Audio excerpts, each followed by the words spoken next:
Remodeling the Economy, Contemporary Challenges and Pitfalls. This is the fourth session of talks on the same subject, and it is specific to the Islamic Republic of Pakistan. Now, the subject is so vast that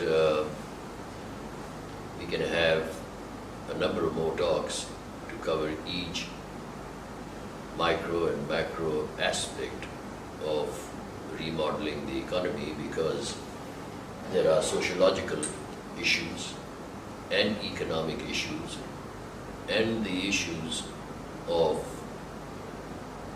addressing from a philosophical perspective the entire gamut of remodeling the economy such that is beneficial for the people who are beneficiaries from that economy and the people who are in effect managers of the economy. So from the macro context, today, when we view the subject, we will come to a conclusion that it is a question of a choice between the God of creation and the God of money. When we look at the economic fabric, the entire structure of the world economy, we see that it is being dictated to by the gods of money, whether they exist in the East or whether they exist in the West,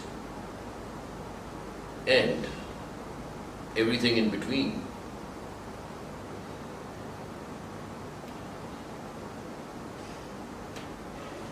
Are like fodder being crushed in a millstone by a millstone.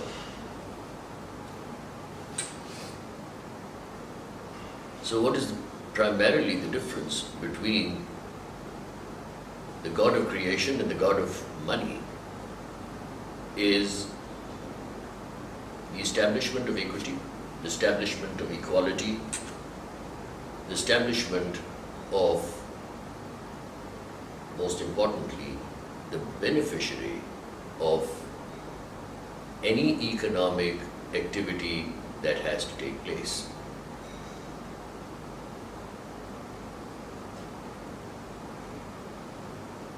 It is not the military strength of the people anywhere on the planet that serves as the spine, the strength, and the power of the people that exist. It is always the economic engine that drives welfare, that drives prosperity, that drives equity and justice in a given society. So, in the Pakistan scenario, from 1947 to date, we are certainly following a model which is not the model of the God of creation, but the model of the God of money. This in effect means that we are ignoring two principal factors that serve as the energy that drives any economy. One is your natural resources, and two are your human resources.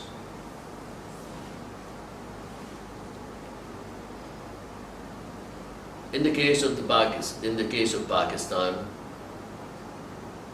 and this model, incidentally, which we are going to be discussing, is applicable across the board for all Muslim societies comprising of at least 57 nation states, as they do exist.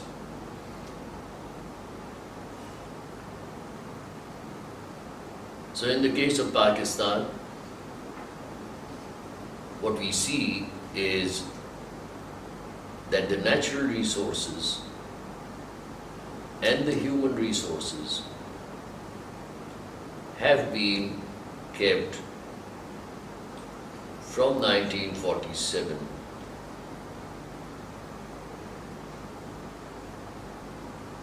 in the captivity of colonists. We are using their money, we are using their political and economic agendas, we are using and we are subjecting ourselves to their dictates.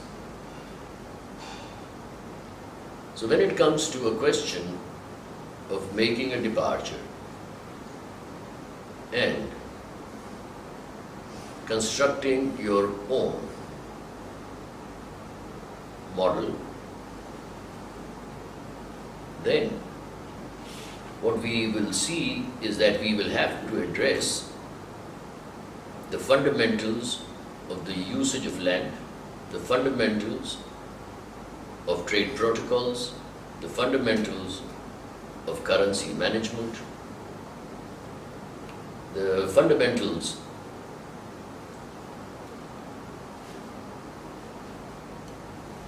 of the creation of Commonwealth, and based upon this, remodel our foreign policy and remodel certainly our legislative roadmap for the achievement of the desired objective.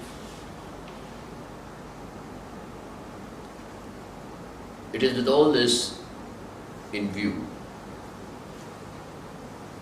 that in identifying the social and economic destination for the Islamic Republic of Pakistan, a set of certain protocols were drafted by me and placed on record, where land essentially had to be put for usage at a cost. And this had to be done across the board for individuals, for legal entities, for institutions of the state more so that one can see the end of feudalistic revenue streams and replace it with merit. In my previous talks, I have covered this amply, and be it the judiciary, be it the civil bureaucracy, be it the army or the armed forces, or be it the parliament and the parliamentarians, the land cannot serve as a revenue stream for them, and it has to change from being a source of income to a source of expense. Once they all start paying for the usage of the land, the laid-back feudalistic mindset would die and merit would replace it, and these institutions and the individuals and legal entities will strive to be in competition with the world. our technologies will evolve and we will match the pace of material high tech with anybody else on the planet. So this is fundamental. Land has to be taken away in this remodeling exercise as a source of revenue.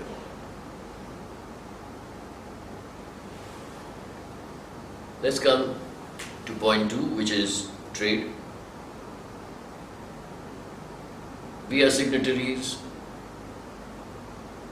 to restrictive international protocols on trade. Whilst if we go essentially from contained within the injunctions of our own ideology, we will necessarily see that trade has no barriers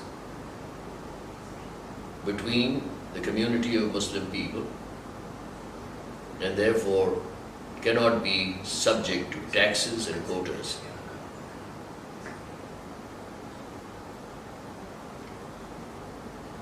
This, in effect,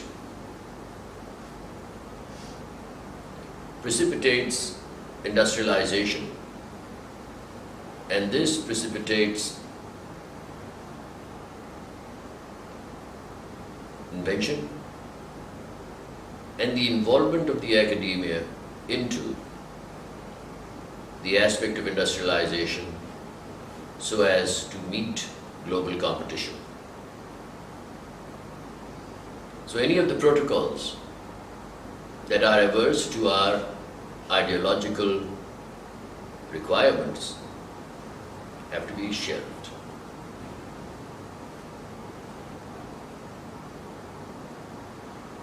We will take the next aspect of concern, and that is currency. The weight and value of the currency, as narrated in previous talks, according to Islamic injunctions, according to the ideology of the Islamic Republic of Pakistan, has to be linked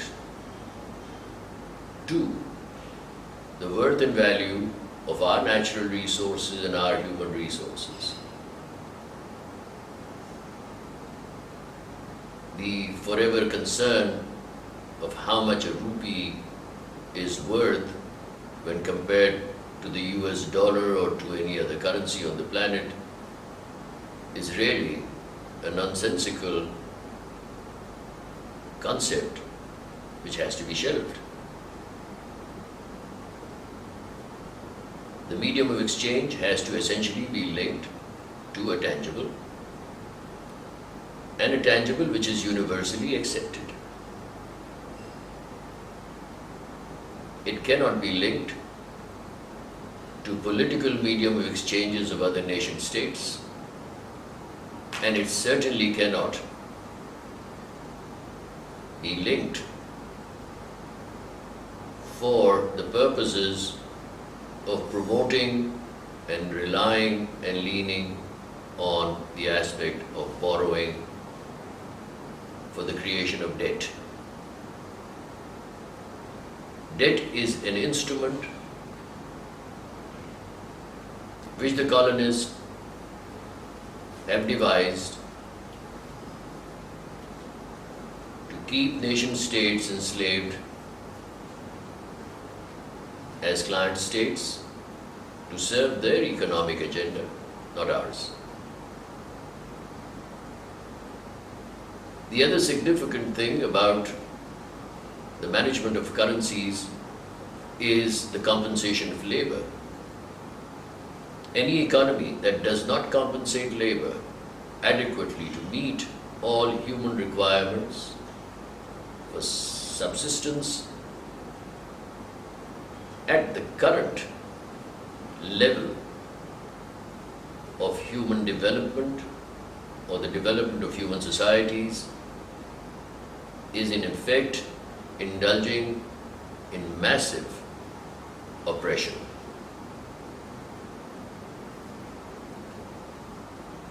So, if we de-link the rupee to any other political medium of exchange and link it to a tangible, and if we remodel thereafter labor compensation to meet with current subsistence levels, we will certainly see a new dawn, a new environment in our trade objectives and our level of independence as a nation state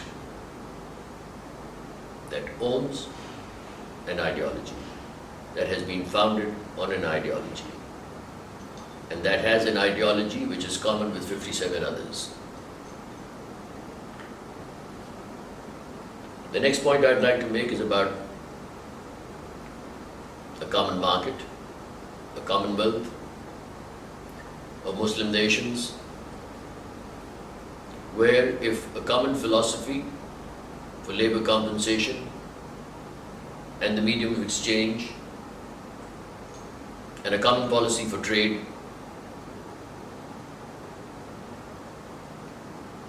without barriers and a common policy for land utilization is invoked, Pakistan can look forward to natural allies on the count of security, on the count of the development of exports, on the count of qualitative imports, on the count of a clear factor of economic strength that will remain impregnable by any other force that may want to use our natural resources and our human resources for their own political or economic objectives.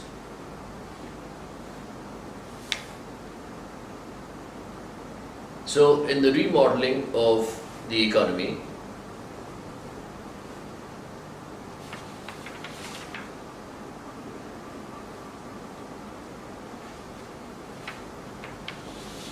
if these factors, these four factors are considered, then the impact on the foreign policy objectives will naturally change. Our foreign policy will not remain reactive. Our foreign policy will not remain based on appeasing donors. Our foreign policy will not remain condoning oppression. Our foreign policy will not be based upon deception. It will be totally independent with the defined objectives that are based on the four factors that I have just narrated. The parliaments in the country and the institution of the judiciary will need to tighten their belts and wake up and meet with the demand of the new destination or the natural required destination for this ideologically created nation state, and legislate laws that are supportive to the God of creation and not the God of money. Today, massive amount of oppression takes place on the planet based upon printed paper. Very conveniently pushed into third world economies to create political unrest, and the victims that we get to see predominantly are and remain the Muslim countries, the Muslim nation states. And this is so because of the lack of political will by the powers that govern these 57 Muslim countries. And Pakistan is no exception.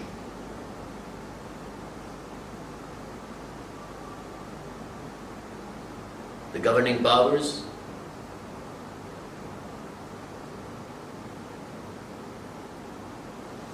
irrespective of how they sugarcoat their agendas, their political manifestos, are essentially in the following of the gods of money.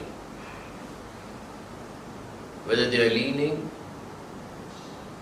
on the east or on the west to remain in power, they are essentially ignoring the requirements of the ideology, the requirements of the constitution, the welfare of the people, and above all,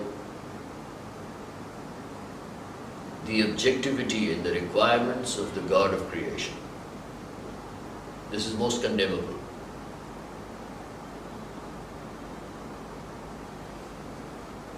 So in this fourth talk on this issue, primarily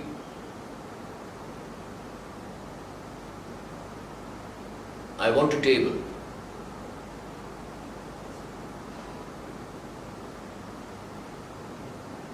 the objectives that will enable us, on the basis of merit, a departure from our enslaved status of a client state, which is self-acquired, and invite the powers that be to make a departure and move towards real independence. Real independence, I reiterate, will come from economic autarky, and economic autarky comes from liberties, the openness for industrialization, for enterprise, for labor. There are no two views about this. And even if one has to reflect for evidence the history of the first world, the history of the developed nations, it is only liberties that got them to where they are. So any form of leadership within the country that is restrictive to allowing liberties for enterprise, opening borders for trade and commerce within the ambit of the Muslim world is in effect serving the larger agenda of the colonists, oppressors, pirates, marauders.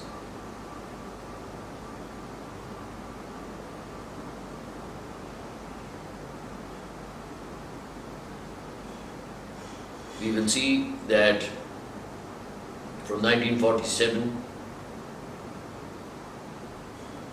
we have had leadership and governance in this country based on personalities instead of plans. This is an erroneous approach, and we essentially have to look into plans in the remodeling of our economy, in the remodeling of our patterns of governance. And for doing that, we have to disregard personalities and politics. Our mainstay essentially revolves around